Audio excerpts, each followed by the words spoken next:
ಇದು ಮಹಾರಾಷ್ಟ್ರದ ಅಮರಾವತಿ ಭಾಗದಲ್ಲಿ ನಡೆದಿರುವಂತಹ ಘಟನೆ. 350 ಸೆಕ್ಸ್ ವಿಡಿಯೋಸ್, 180 ಪೀಡಿತ. ಓರ್ವ ಯುವಕನ ಮನೆಗೆ ಅಲ್ಲಿನ ಸರ್ಕಾರ ಬುಲ್ಡೋಜರ್ನ ಹತ್ತಿಸಿ ಆ ಯುವಕನ ಮನೆಯನ್ನ ಧ್ವಂಸ ಮಾಡಿತ್ತು. ಯಾಕೆ ಏನು ಅನ್ನೋದನ್ನ ಹೇಳ್ತಾ ಹೋಗ್ತೀನಿ. ಒಬ್ಬ 19 ವರ್ಷದ ಯುವಕ, ಆತನ ಬಲೆಗೆ ಬಿದ್ದಿದ್ದು ಎಷ್ಟು ಹೆಣ್ಣು ಮಕ್ಕಳು ಗೊತ್ತಾ? ಬರೋಬ್ಬರಿ 180 ಹೆಣ್ಣು ಮಕ್ಕಳನ್ನ ಆತ ಬಲೆಗೆ ಬೀಳ್ಸ್ಕೊಂಡಿದ್ದ. ಎಲ್ಲರೂ ಕೂಡ ಅಪ್ರಾಪ್ತರು. 13 ವರ್ಷದವರು, 14 ವರ್ಷದವರು, 15 ವರ್ಷದವರು, 16 ವರ್ಷದವರು, ಈ ತರ ಸುಮಾರು ಆಸುಪಾಸಿನಲ್ಲಿರುವ ವರ್ಷದ ಹೆಣ್ಣು ಮಕ್ಕಳನ್ನ ಆತ ಬಲೆಗೆ ಬೀಳ್ಸ್ಕೊಂಡಿದ್ದ. ಸ್ಕೂಲ್ಗೆ ಹೋಗ್ತಿದ್ದಂಥವ್ರು, ಕಾಲೇಜ್ಗೆ ಹೋಗ್ತಿದ್ದಂಥವ್ರು, ಬೇರೆ ಬೇರೆ ಕಡೆಗಳಲ್ಲಿ ಕೋಚಿಂಗ್ ಕ್ಲಾಸ್ಗೆ ಹೋಗ್ತಿದ್ದಂಥವ್ರು, ಆ ವಯಸ್ಸಿನ ಎಲ್ಲಾ ಹೆಣ್ಣು ಮಕ್ಕಳನ್ನು ಆತ ಬಲೆಗೆ ಬೀಳ್ಸ್ಕೊಂಡಿದ್ದ. ಆತ ಮಾಡ್ತಿದ್ದ ಕೆಲಸ ಏನು ಅಂತಂದ್ರೆ, ಒಂದು ರಾಜಕೀಯ ಪಕ್ಷದ ಸೋಷಿಯಲ್ ಮೀಡಿಯಾವನ್ನ ಹ್ಯಾಂಡಲ್ ಮಾಡ್ತಾ ಇದ್ದಂತೆ. AIMIM ಪಕ್ಷದಲ್ಲಿ ವರ್ಕ್ ಮಾಡ್ತಾ ಇದ್ದಂತೆ ಹೇಳಲಾಗ್ತದೆ. ಆ ಪಕ್ಷದವ್ರು ಹೇಳ್ತಾ ಇದ್ದಾರೆ, ಆತನನ್ನು ನಾವು ತುಂಬಾ ದಿನದಿಂದನೇ ಕೆಲಸದಿಂದ ತೆಗ್ದು ಹಾಕಿದ್ವಿ ಅಂತೇಳಿ. ಆತನ ಫೋನ್ ನಲ್ಲಿ ಸಿಕ್ಕಂತ ವಿಡಿಯೋಗಳು ಎಷ್ಟು ಗೊತ್ತಾ? ಬರೋಬ್ಬರಿ 250ಕ್ಕೂ ಅಧಿಕ ವಿಡಿಯೋಗಳು. ಸದ್ಯ ಆತನನ್ನು ಬಂಧಿಸಲಾಗಿದೆ. ಆತನಿಗೆ ಸಹಾಯ ಮಾಡಿದಂತ ಮತ್ತೋರ್ವ ವ್ಯಕ್ತಿಯನ್ನು ಕೂಡ ಬಂಧಿಸಲಾಗಿದೆ. ಆತನ ಮನೆಗೆ ಇದೀಗ ಬುಲ್ಡೋಜರ್ ನ ತರಿಸಿ ಆ ಮನೆಯನ್ನು ಕೆಡವಿಸಲಾಗಿದೆ. ಈತನ ಹಿಂದೆ ಏನಾದ್ರೂ ದೊಡ್ಡ ಗ್ಯಾಂಗ್ ಇತ್ತಾ ಅಂತೇಳಿ ಪತ್ತೆ ಹಚ್ಚುವಂತ ಕೆಲಸವನ್ನ ಪೊಲೀಸರು ಮಾಡ್ತಾ ಇದ್ದಾರೆ. ಇವನ್ ಕತೆ ಏನೋ, ಏನ್ ಮಾಡ್ತಿದೆ ಅದೆಲ್ಲವನ್ನು ಹೇಳ್ತಾ ಹೋಗ್ತೀನಿ. ಅದಕ್ಕೂ ಮುಂಚೆ ನನ್ನ ಚಾನಲ್ಗೆ ಫಸ್ಟ್ ಟೈಮ್ ವಿಸಿಟ್ ಮಾಡಿ ಈ ವಿಡಿಯೋ ಏನಾದ್ರು ನೋಡ್ತಾ ಇದ್ರೆ ದಯವಿಟ್ಟು ನನ್ನ ಚಾನಲ್ ನ ಸಬ್ಸ್ಕ್ರೈಬ್ ಮಾಡಿಕೊಳ್ಳಿ. ಇದೇ ತರದ ಟ್ರೆಂಡಿಂಗ್ ಟಾಪಿಕ್ಗಳನ್ನ ನಿಮ್ಗೆ ಅರ್ಥವಾಗುವ ರೀತಿಯಲ್ಲಿ ನಾನು ಎಕ್ಸ್ಪ್ಲೈನ್ ಮಾಡ್ತಾ ಹೋಗ್ತೀನಿ ಅಥವಾ ತಿಳಿಸುವಂತ ಪ್ರಯತ್ನ ಮಾಡ್ತೀನಿ. ದಯವಿಟ್ಟು ನನ್ನ ಚಾನಲ್ ನ ಸಬ್ಸ್ಕ್ರೈಬ್ ಮಾಡೋದನ್ನ ಮರಿಬೇಡಿ. ಸೊ ಬನ್ನಿ, ಒಂದು ಕತೆ ಏನು ಅಂತ ಹೇಳ್ತಾ ಹೋಗ್ತೀನಿ.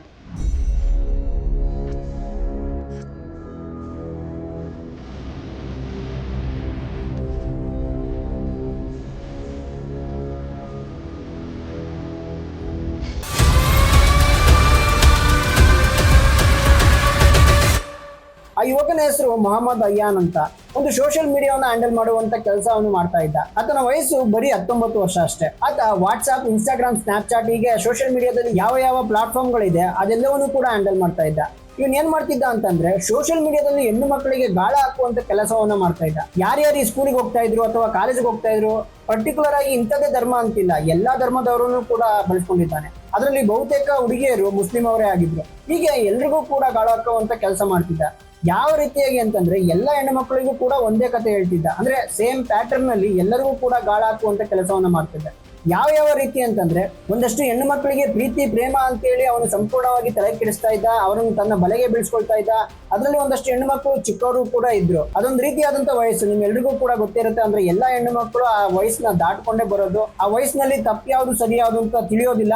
ಆರಾಮಾಗಿ ಇವನ ಬಲೆಗೆ ಅಥವಾ ಈಸಿಯಾಗಿ ಇವನ ಬಲೆಗೆ ಬೀಳ್ತಾ ಇದ್ರು. ಪ್ರೀತಿ ಪ್ರೇಮ ಅಂತೇಳಿ ಬಲೆಗೆ ಹಾಕೊಳ್ತಿದ್ದ. ಇನ್ನೊಂದಷ್ಟು ಹೆಣ್ಣು ಮಕ್ಕಳಿಗೆ ಅವರ ಆಸೆ ಆಕಾಂಕ್ಷೆಗಳು ಏನು ಅಂತ ಹಂತವಾಗಿ ತಿಳ್ಕೊಂಡು ಅವರ ಆಸೆಯನ್ನು ಪೂರೈಸುವ ರೀತಿಯಲ್ಲಿ ಅವರಿಗೆ ಆಶ್ವಾಸನೆ ಅಥವಾ ಭರವಸೆಯನ್ನು ಕೊಟ್ಟು ಅಥವಾ ದುಬಾರಿ ಗಿಫ್ಟ್ ಗಳನ್ನು ಕೊಡುವಂತ ಭರವಸೆಯನ್ನು ಕೊಡ್ತಾ ಇದ್ದ. ಇನ್ನೊಂದಷ್ಟು ಹೆಣ್ಣು ಮಕ್ಕಳಿಗೆ ಟ್ರಿಪ್ ನೆಪವನ್ನು ಹೇಳ್ತಿದ್ದಂತೆ. ಈ ರೀತಿಯಾಗಿ ಅವರೆಲ್ಲರನ್ನೂ ಕೂಡ ತನ್ನ ಬಲೆಗೆ ಬೀಳ್ಸ್ಕೊಳ್ತಾ ಇದ್ದ. ಅನಂತರ ಏನ್ ಮಾಡ್ತಿದ್ದ ಅಂತಂದ್ರೆ, ನಿಮ್ಮನ್ನ ಒಂದು ಟ್ರಿಪ್ಗೆ ಕರ್ಕೊಂಡು ಹೋಗ್ತೀನಿ ಅಂತ ಹೇಳಿ ಪುಣೆ ಅಥವಾ ಮುಂಬೈ, ಇನ್ಯಾವುದೋ ಒಂದು ಪ್ರತಿಷ್ಠಿತ ನಗರಗಳಿಗೆ ಆತ ಕರ್ಕೊಂಡು ಹೋಗಿ ಅಲ್ಲಿ ಯಾವುದೋ ಒಂದು ಫ್ಲಾಟ್ಗೆ ಈತ ಕರ್ಕೊಂಡು ಹೋಗ್ತಿದ್ದಂತೆ. ಅಲ್ಲಿ ಯಾವುದೋ ಒಂದು ಫ್ಲಾಟ್ ಬುಕ್ ಮಾಡ್ತಿದ್ನೋ ಆ ಫ್ಲಾಟ್ಗೆ ಇನ್ನು ಕರ್ಕೊಂಡು ಹೋಗ್ತಿದ್ದ ಅನ್ಸುತ್ತೆ. ಅಲ್ಲಿ ಆ ಫ್ಲಾಟ್ಗೆ ಹೋದ್ಮೇಲೆ ತನಗೆ ಬೇಕಾದ ರೀತಿಯಲ್ಲಿ ಆ ಹೆಣ್ಣು ಮಕ್ಕಳನ್ನ ಬಳಸ್ಕೊಳ್ಳೋದಕ್ಕೆ ಶುರು ಮಾಡ್ತಿದ್ದಂತೆ. ಆ ರೀತಿಯಾಗಿ ಬಳಸ್ಕೊಳ್ಳೋದಕ್ಕೆ ಆತ ಆ ಹೆಣ್ಣು ಮಕ್ಕಳನ್ನ ಹೇಗೆ ಅಪ್ರೋಚ್ ಮಾಡ್ತಾ ಇದ್ದ ಅನ್ನೋದೇ ಗೊತ್ತಿಲ್ಲ. ಆ ಹೆಣ್ಣು ಮಕ್ಕಳು ಕೂಡ ಅದಷ್ಟು ಸುಲಭವಾಗಿ ಹೇಗೆ ಅಕ್ಸೆಪ್ಟ್ ಮಾಡ್ತಿದ್ರು ಅನ್ನೋದು ಗೊತ್ತಿಲ್ಲ. ಅದನ್ನ ವಿಡಿಯೋ ರೆಕಾರ್ಡ್ ಕೂಡ ಮಾಡ್ಕೊಳ್ತಾ ಇದ್ದ. ಅಂದ್ರೆ ಆ ಹೆಣ್ಣು ಮಕ್ಕಳಿಗೆ ಗೊತ್ತಾಗದಂತೆ ಆ ವಿಡಿಯೋನ ರೆಕಾರ್ಡ್ ಮಾಡ್ಕೊಳ್ತಿದ್ದ.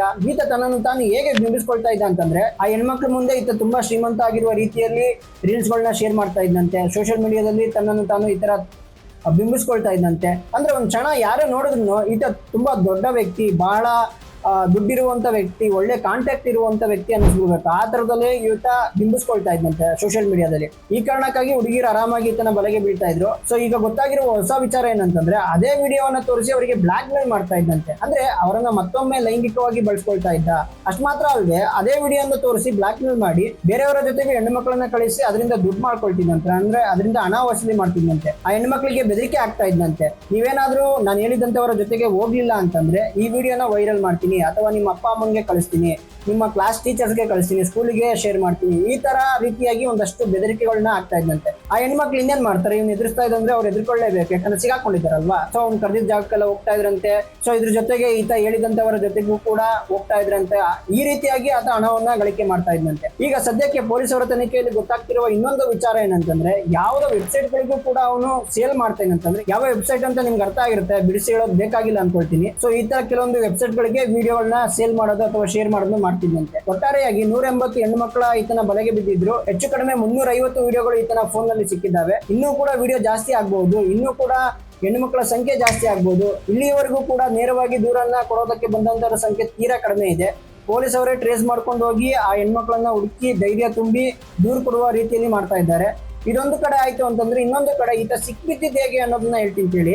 ಈತ ಏನ್ ಮಾಡ್ತಾ ಇದ್ದ ಅಂತಂದ್ರೆ, ಆರಂಭಿಕ ದಿನಗಳಲ್ಲಿ ಈ ರೀತಿಯಾಗಿ ಹೆಣ್ಮಕ್ಳ ಜೊತೆಗೆ ಹೋಗ್ತಾ ಇದ್ನಲ್ಲ, ಸೊ ವಿಡಿಯೋಗಳನ್ನೆಲ್ಲ ಕೂಡ ಮಾಡ್ಕೊಳ್ತಾ ಇದ್ದ. ಅದನ್ನ ಇನ್ನೊಬ್ಬರ ಎದುರುಗಡೆ ತೋರಿಸ್ಕೊಳ್ಳುವಂತ ಉದ್ದೇಶದಿಂದ ತನ್ನ ಇಬ್ಬರ ಫ್ರೆಂಡ್ಸಿಗೆ ಅದೊಂದು ವಾಟ್ಸ್ಆಪ್ ನಲ್ಲೋ, ಸ್ನಾಪ್ ಚಾಟ್ ಅಲ್ಲೋ ಅಥವಾ ಟೆಲಿಗ್ರಾಮ್ ನಲ್ಲೋ ಒಂದು ಗ್ರೂಪ್ ಮಾಡ್ಕೊಂಡಿದ್ರಂತೆ. ಅದಕ್ಕೆ ವಿಡಿಯೋಗಳನ್ನ ಶೇರ್ ಮಾಡ್ತಿದ್ದಂತೆ. ನೋಡಿ, ನಾನು ಈ ತರ ಮಜಾ ಮಾಡ್ತಾ ಇದ್ದೀನಿ, ನನಗೆ ಇಷ್ಟು ಜನ ಗರ್ಲ್ ಫ್ರೆಂಡ್ ಇದ್ದಾರೆ, ನನಗೆ ಹಂಗ್ ಬೀಳ್ತಾರೆ ಹಿಂಗ್ ಬೀಳ್ತಾರೆ, ಅಷ್ಟೊಂದು ಜನ ಫಾಲೋವರ್ಸ್ ಇದ್ದಾರೆ, ಇಷ್ಟೊಂದು ಜನ ಹುಡುಗಿ ಸಿಗ್ತಾ ಇದ್ದಾರೆ, ನಾನು ಹಂಗ್ ಎಂಜಾಯ್ ಮಾಡ್ತಾ ಇದ್ದೀನಿ, ಹಿಂಗ್ ಎಂಜಾಯ್ ಮಾಡ್ತಾ ಇದ್ದೀನಿ ಅಂತ ಒಂದಷ್ಟು ಈ ರೀತಿಯಾಗಿ ವಾಟ್ಸ್ಆಪ್ ಗ್ರೂಪ್ಗೋ ಅಥವಾ ಸ್ನಾಪ್ ಚಾಟ್ಗೋ ಅಥವಾ ಟೆಲಿಗ್ರಾಮ್ ಗ್ರೂಪ್ಗೋ ಆಗ್ತಾ ಇದ್ದಂತೆ. ಇದರಲ್ಲಿ ಒಂದು ಮಾಹಿತಿಯ ಪ್ರಕಾರ ಉಜೈರ್ ಎನ್ನುವಂತ ಮತ್ತೋರ್ವ ಯುವಕ ಉದ್ದೇಶಪೂರ್ವಕವಾಗಿ ಅದನ್ನ ವೈರಲ್ ಮಾಡಿದ್ದ ಅಂತ ಮಾಹಿತಿ ಬರ್ತಾ ಇದೆ. ಈತನಿಗೆ ಆ ವಿಡಿಯೋಗಳನ್ನ ಇಟ್ಕೊಂಡು ಆತ ಬ್ಲಾಕ್ ಮೇಲ್ ಮಾಡ್ತಾ ಇದ್ದಂತೆ. ನೀನು ಕಳಿಸಿರುವಂತ ವಿಡಿಯೋಗಳನ್ನ ನಾನು ಬೇರೆ ಕಡೆಗಳಲ್ಲಿ ಶೇರ್ ಮಾಡ್ತೀನಿ, ನೀನ್ ದುಡ್ಡು ಕೊಡು ಎನ್ನುವ ರೀತಿಯಲ್ಲಿ. ಅವ್ನು ದುಡ್ಡು ಕೇಳಿದಾಗ ಇವ್ನು ದುಡ್ಡು ಕೊಟ್ಟಿಲ್ಲ ಅನ್ಸುತ್ತೆ. ದುಡ್ಡು ಕೊಡಲ್ಲ, ನೀನ್ ಏನ್ ಬೇಕಾದ್ರೂ ಮಾಡ್ಕೋ ಅನ್ನೋ ಕಾರಣಕ್ಕೆ ಈ ವಿಡಿಯೋ ವೈರಲ್ ಆಯ್ತು ಅಂತ ಮಾಹಿತಿ ಬರ್ತಾ ಇದೆ. ಇನ್ನೊಂದಷ್ಟು ಮಂದಿ ಇಲ್ಲ, ಅದು ಆಕಸ್ಮಿಕವಾಗಿ ವೈರಲ್ ಆಯ್ತು ಅಂತ ಚರ್ಚೆ ಆಗ್ತಾ ಇದೆ. ಒಟ್ಟಾರೆಯಾಗಿ ವೈರಲ್ ಆಗೋದಕ್ಕೆ ಶುರು ಆಯ್ತು. ವೈರಲ್ ಆಗ್ತಾ ಇದ್ದಾಗೆ ಸ್ಥಳೀಯ ಗ್ರೂಪ್ಗಳಲ್ಲಿ ಅಥವಾ ಸ್ನಾಪ್ ಚಾಟ್ ಗಳಲ್ಲಿ ಅಥವಾ ಎಲ್ಲ ಕಡೆಗಳಲ್ಲೂ ಕೂಡ ವಿಡಿಯೋ ಸಿಗೋದಕ್ಕೆ ಶುರು ಆಗುತ್ತೆ. ಅದನ್ನ ನೋಡಿದಂತ ಪೋಷಕರ ಪರಿಸ್ಥಿತಿ ಹೇಗಾಗಿರ್ಬೇಡ ಒಂದ್ಸಲ ಯೋಚನೆ ಮಾಡಿ.